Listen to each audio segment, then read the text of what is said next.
The Kalij pheasant is quite rare in China and is only distributed in Yunnan and Xizang. Although there is the word black in its name, its feathers are not black at all. Instead, they are very gorgeous and beautiful. The Kalij pheasant often move in pairs or in families. They usually start their activities at around 5 a.m. and do not stop until around 7 p.m., and they all follow a fixed route.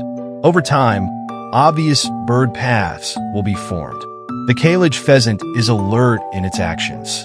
It stops and stops during activities, looks around, and runs quickly after being scared.